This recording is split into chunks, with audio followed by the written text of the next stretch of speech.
Howdy folks, it's your friend Fishing with Tom, and today I'm going to share a thing or two with you about jigging for walleyes. Now if you can see it, this tackle box I have here, it weighs a couple of pounds.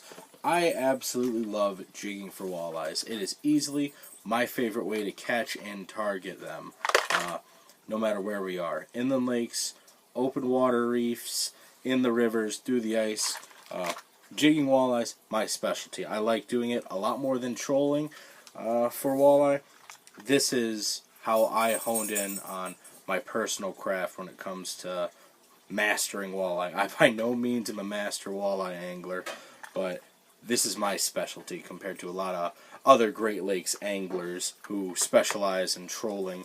Today I'm going to share with you 3 different styles of baits that can be used when jig fishing for walleye, and a few different styles of jigs you can use. So first off, I'm going to state that there are 3 different kinds of baits you can use when jigging: grubs, minnows, and worm style baits. And I'm going to go through and share with you a couple of my favorites that I've used in years past, and where I've caught fish with them. I'm openly going to tell you where I've caught some fish with these baits. Now, let's start first with the grubs. Grubs, twister tails, easy to find. You can find them absolutely anywhere. It's an American classic. Throw this on a jig, typical round ball jig. I'll explain the difference between a round ball jig and other jigs later. Grubs, excellent way to go. When you put a grub onto a jig, it's very important how you thread it on the hook. By putting the tail facing downwards, when the jig is swimming through the water, that tail is going to kick the bait up a little bit. So it's going to be scurrying through the bottom like this with the tail up. Now this is the Cabela's Firetail Grub series. Got this nice lime green, this hot orange, wide fat tail, and it's been cut so it has a little bit more fluted action as it cuts through the water. Caught a lot of fish with this on the Saginaw River. Caught some fish with this on the St. Clair River before. Very, very solid bait. Looks good with that orange jig head. And then the other grub I have right here, this is an ExtremeBassTackle.com grub. Nothing too fancy. I believe these are just a Michigan-made bait. I think I bought them at a gas station. Caught fish with them, though. I did the same thing here. Looks very good. Quality grub. Jig these over aquatic vegetation, over rocks. A grub can fish anywhere and in any sort of current. Next category you can use to catch walleyes on the jig are minnows. Now easily, minnows are what walleye feed on. Walleye are the apex predator in a lot of bodies of water. So that's why you can catch anything on a minnow, but especially walleye. I have a countless amount of minnow baits right here I'm going to show you. These are a very popular bait used in the Great Lakes region. The Lunker City minnows. Nothing real special about these, but they work. I have them in, what color is this? This is motor oil and silver fleck. I have seafoam shad in this package. Got that light green with the glitter to it. And then I have baby blue shad. I got some blue ice colored ones in there. Caught a lot of fish with these in the Saginaw River. Check out one of my more recent videos about jigging Saginaw River walleye, because this is the bait I was using a lot of the time. And then I've got the cheaper baits that work when it comes to a minnow style bait. This is essentially the same thing as that Lunker City, except these are show special lures. These are lures tackle companies that they themselves have made in their warehouse, and they sell these bulk at an incredible rate. Just a regular plastic minnow style bait, flat top, got some glitter, got some color to it, got a split fork tail. Throw it on a jig, vertical jig it. These shine vertically jigging. You can cast some fish as well. It's a little bit long, in my opinion, for throwing it around, and it's a little plain for just giving it the toss here and there. So I like to vertical jig these a lot. But these work. These are very, very popular in my part of the state. I'm a Berkeley guy, so I'm going to talk about that a little bit right now. Max scent flat nose minnow. Caught a few fish with this. Caught a fish with this the other day, actually. Super, super heavy, strong scent trail it leaves behind. vertically split tail instead of a horizontal split tail like the Lunker Cities I just set down there. These work very, very well. Dense bait, catches fish. The Gulp Minnow. Now these come in 1 inch, 2 inch, 3 inch, and 4 inch, depending on the time of the year. Most of the time, I'm either rocking the 3 or the 4. This is the 4. Very, very elastic bait. It's extremely strong. These hold up to walleye teeth when they come through and they give it a good chompity chomp, and they definitely do. They go crazy for this bait. I fish with it a lot for a lot of species, but walleyes, this is one of my go-to baits. Doesn't have a whole lot of action to it, but the scent and everything that comes with the Gulp Minnow, that's what really sells it for them. Caught quite a few fish with that. Caught my first walleye ever on these. Like not with these, just my first walleye of my life was with the 3-inch black shad Gulp Minnow a few years ago. And I just started getting into these not too long ago. These are the 4-inch Berkeley Power Bait minnows. Similar to the Lunker Cities, not as supple and porous as the Gulps, but this is, how Berkeley does the Lunker City minnow. Very, very scented. Got that traditional power bait appeal to it. How long is this? This is a 4-inch, a little bit bigger. A vertical jig it anywhere you want to. You'll catch fish with it. Now, it's a whole lot of minnow baits. I'm just scratching the surface right now when it comes to those. I have boxes on boxes of minnow baits that I like to jig. Now, we've covered grubs. They work everywhere. We've covered minnow baits. Those work especially well when vertically jigging. Now I'm going to share with you something you can use literally everywhere, whether you're casting it, drifting it, or vertically jigging it. And I'm going to share with you worm baits. Now, this is the Berkeley Pro Series Pro Jig Worm, 3 inches long. It's a very, very appealing worm. If you look at that, it has a flat underside, a little rounded tail, and it just got this little worm appeal. Nothing real special to it. Caught quite a few walleyes with this. Casting it up towards dams on the Flint River, jigging it on the Tittabawassee, drifting it on the St. Clair River. It's caught some fish for me. Definitely caught some fish for me. You can always go with Nightcrawler style baits. This is the Gulp 6-inch. Might be a little bit big for a lot of people. You can cut the worm itself down to the collar, make it about 4.5, 5 inches if you'd like that. Very, very similar to the Wyandotte worm that is available in southeast Michigan, which doesn't have a lot of action. It's just the worm itself. That's what a lot of guys like to fish with on the Detroit River, because that current is strong and that current is deep. So a lot of the times you're fishing with a jig that's an ounce, ounce and an eighth, and even sometimes an ounce and a quarter. You don't need any extra action coming out of your bait to pull you back a little bit more on your jigging session. The worm is all you need. When you're offering something down there and in those conditions, they have to take what they can get. So the worms, they work in a lot of situations, especially in the Detroit River and even the St. Clair River in some situations. Now this next worm is quite different. Me and my good friend David Rose both have a passion for these worms. And this is a thump style of worm where it's got a long body to it, and then it has this little tiny tail coming off the end right there. And I don't know what it is. Some days, these tiny, tiny thump worms just drive walleyes crazy. He catches quite a few fish with them. I've caught a lot of fish in river systems and on the Great Lakes with these. When I was a kid, I bought these. I've had this package for a couple of years now. I bought these for bass fishing, but I threw them on a walleye jig when I was at the river one day, and man, they did some serious work. Sometimes it's just that little bit of extra action in that body and the scent trail and the presentation of it either being just subtly hopped along or drifted or jigged vertically. This will get it done. Now, I don't fish with a whole lot of worms outside of those two right there and this thump style worm, because those three have worked for me. I fish with a lot of different minnow baits because I love vertically jigging for walleyes, and I throw quite a few grubs when I'm fishing inland lakes, whether or not I want to cover some rocky flats on the bottom or sunken islands. You can catch a lot of smallmouth bass doing that. Walleyes too. It's a catch. That's a catch-all lure. But these thumpworms, these are something special. Give these a shot because I think this is an incredibly slept-on walleye bait. Now, you might be asking yourself, when do I use a worm? When do I use a minnow? When do I use a grub style of bait? Let me tell you this. Don't get hung up on choosing your color of a bait. Don't see a color and say, hey, I'm going to throw that. Try different presentations before you start experimenting with different colors. Give the grub a shot for a while if you're going to be walleye jigging.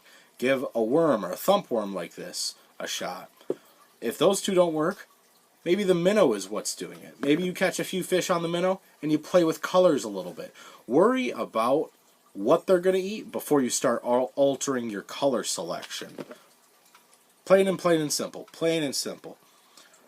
These have all worked for me. They'll definitely work for you. To my knowledge, I've been thinking about this for a couple of days. I don't think there are any other styles of walleye baits that can be jigged. Now, there are occasions where as a minnow bait, you can get away with using a small swim bait.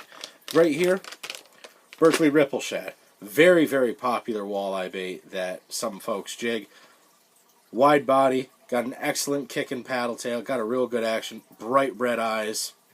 Man, this is a really good bait for jigging, and I wouldn't lie to you. Now, we've talked about grubs, minnow baits, and worm-style baits for jigging. Now I'm going to talk to you about the jig itself. There are a couple of different styles of jig. First off, you have your typical round ball jig. These are the cheapest. These are the easier ones to find. These are what 90% of my jig box is in here.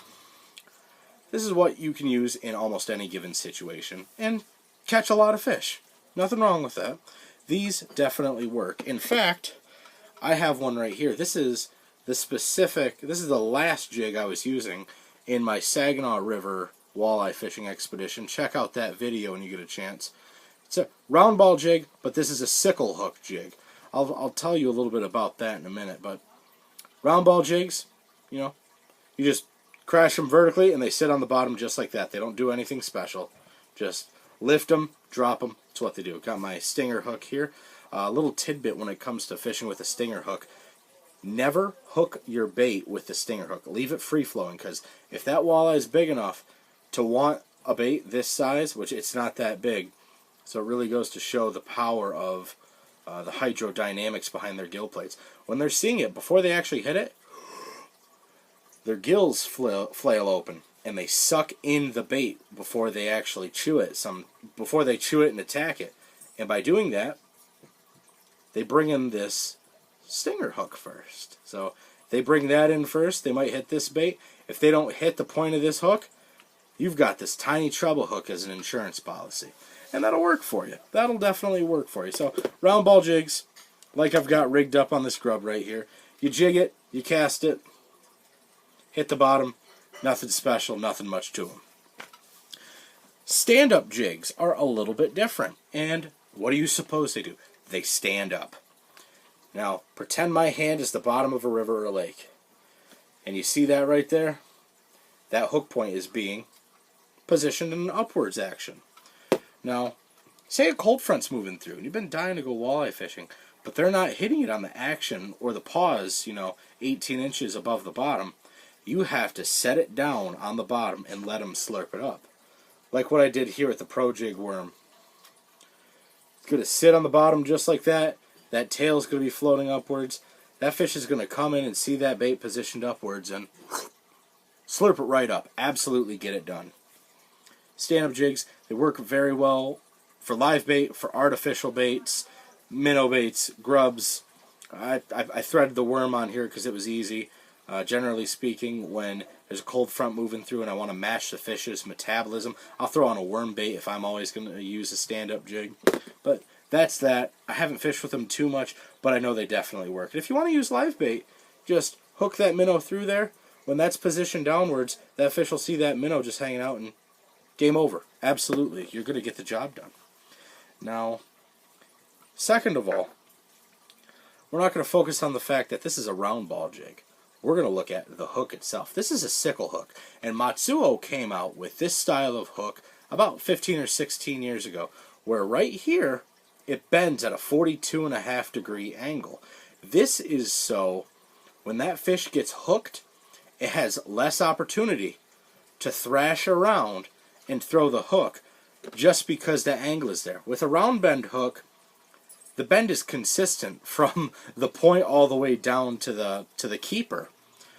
And also with the sickle style hook like this, generally speaking, the wire of the hook is going to be a much smaller gauge. And if you don't know what gauge means, it's the diameter of the hook. So it's going to stay extremely sharp a lot longer. It's going to have a lot of flex to it. So if you're power jigging a lot of different bodies of water that might have a lot of snags, like the Trenton Channel, your hook gets caught, you got a fighting chance to get this bad boy out of there because that hook has a lot of flex to it. Or even if you're crappie fishing, you've got a sickle hook jig, you get hung up on a log or pick up a stick, it's got some flex to it, so you might be able to bend your stuff out of there. Just started fishing with these not too long ago, and another benefit to them, if you're fishing with a leech or a chub on here, because of that angle, your natural bait, like your minnow, won't ride up to the point because that angle right there keeps the bait down where it's supposed to be. And they are really, really sharp. I've had these for a long time, and this is the sickle hook jig I was using in my recent video, and that bad boy is still sharp. It's not going anywhere. It's not doing anything. I can't wait to throw this out there.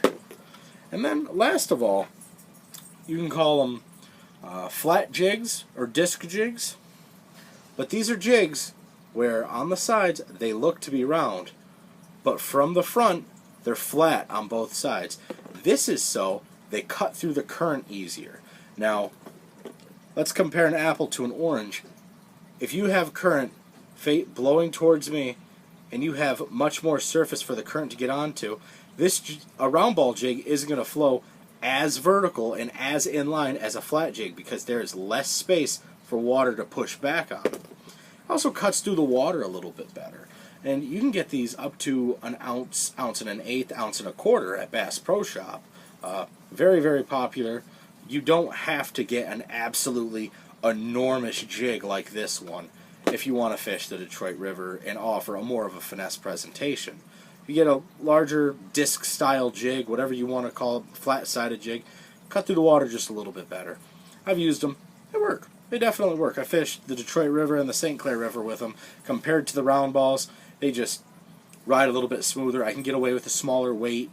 It's not going to be so big and bulky in the water compared to some of the round ball jigs. If you can find them, give them a shot. Nothing wrong with them. You will catch walleye on absolutely anything I have shown you today. Whether it be a thump worm on a stand-up jig, a worm on a sickle hook jig, a minnow on a disc jig, they will all work. You just got to know when and where to use them and actually go fishing. That's the biggest piece of advice I could give anybody. Go fishing. Just play with things.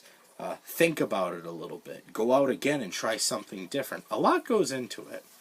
Now, when it comes to open water casting and jigging, this is what we think about.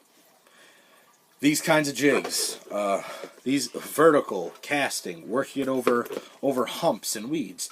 But then vertical jigging, you don't have to actually have a jig head and a body bait, or a bait, not a body bait, a bait. You could also use a swimming jig from your ice fishing box, like the Jigging Rapala, the Northland Mimic Minnow, or you can even use jigging spoons, like the Acme Swedish Pimple, or Badenach Swedish Pimple, or the Northland Buckshot Rattle Spoon. Just vertically jig these baits off the bottom. Walleye will come through. See this as a meal opportunity. Everything here, it's a meal opportunity for that walleye. You get them to bite, you've got yourself a fish in the boat. Or wherever you are. I fish with these jigging wraps every so often underneath a local dam. There's the dam, and then there's a concrete wall, and then in the current, I'll jig, either the size 7 or size 9 jigging wrap, make contact with the bottom, pick it up, and, every so often, a walleye will see that as an opportunity for a bait fish, and I'll end up getting them. Year-round, I honestly think I've caught more fish in July with an ice fishing lure than I actually have through the ice. I've caught a lot of walleye in my day through the ice. But there's that. This is a whole lot of information I'm throwing at you about walleye jigging, jigging baits, jigging methods. I'm not even going to get into methods, actually, or jigging line. I'll save that for a spring edition when I'm hopefully out on the water with a good friend. But as always, go out there, try something new, learn something. That's what'll make you a better fisherman. Learn something. Just no matter what it is, even if it's something minusculely small, give it a shot. Just last June, I was on Torch Lake in northern Michigan, and my friend said, you know, why do you rig your grubs with the tail up, like you see in a lot of Mr. Twister ads? If you put it grub tail down, that bait is going to swim like this. And this isn't just an average backwoods country Joe who was telling me this. This is a professional fisherman who guides, who's written for in fishermen. He's a very, very strong influence on me and my career. And he told me that. And, you know, just how I position my grub. That's not tremendous, but that's something I know now. So, I don't mean to be preaching on my soapbox to the Opry. I'm just saying, if you're going to go out, try to learn something every single time to make yourself a better angler. Now, I'm going to call that a wrap, folks. This is probably my longest actual video yet. If you have any comments, suggestions, or concerns with anything I've said today, there might be something I misspoke on. If you need clarification, holler at me in the comments section below. Be sure to follow me on Facebook, Twitter, and Instagram at Fishing with Dom. And thanks again for watching. I appreciate it. Take it easy, folks.